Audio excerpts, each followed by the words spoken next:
Hi welcome to my channel JN traditional. ఈరోజు అయితే Dasara special rangoli అయితే ఒకటి వేస్తున్నానండి. అమ్మవారి రూపాన్ని తలుచుకొని సింపుల్గా ఒక రంగోలీ అయితే వేస్తున్నాను. ఇది మీకు నచ్చితే లైక్ చేయండి, షేర్ చేయండి, అలానే ఎలా ఉంది అనేది కామెంట్ చేయండి. అయితే మనం దసరాని విజయదశమి అని కూడా అంటాం కదండి. ఎందుకంటే ఆ రోజు మంచి అనేది చెడు పైన విజయం సాధించిన రోజు కాబట్టి దాన్ని విజయదశమి అని కూడా అంటాం. దానికి రెండు కారణాలు అయితే ఉన్నాయి. ఒకటి, రామాయణం ప్రకారం రాముడు రావణాసురుని సంహరించి ధర్మంపై పోరాటం చేసి విజయం సాధించిన రోజు ఈరోజే.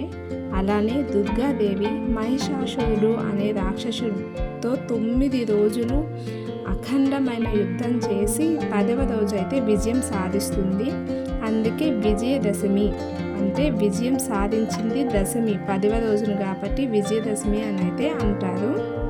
అలానే ఈ 9 days కూడా అమ్మవారు ఒక ఘోరమైన యుద్ధం అయితే చేయడం జరుగుతుంది. అందుకే ఈ 9 days కూడా నవరాత్రులు అంటారు. అలానే ఈ 9 days అమ్మవారికి అయితే 9 అలంకారాలతో అయితే మనం పూజ అయితే చేసుకుంటాము. ఒక్కొక్క రోజు ఒక్కొక్క అలంకారంలో అయితే అమ్మవారిని తలుచుకొని పూజ అయితే చేసుకుంటామండి. ఆ అలంకారాల గురించి, ఆ రోజు పెట్టవలసిన నైవేద్యాలు, వేసుకోవాల్సిన ముగ్గులు కూడా నేను ఆల్రెడీ ఒక వీడియో చేసి అయితే పోస్ట్ చేశాను. ఎవరికైనా చూడాలి అని ఉంది అంటే, తెలుసుకోవాలని ఉంటే ఒకసారి నా ఛానల్లోకి వెళ్ళి చూడండి, మీకైతే వీడియో కనిపిస్తుంది. అదండి విజయదశమి, అందుకు అయితే చేసుకుంటారు. సో అందరికీ ముందుగా హ్యాపీ దసరా అండి.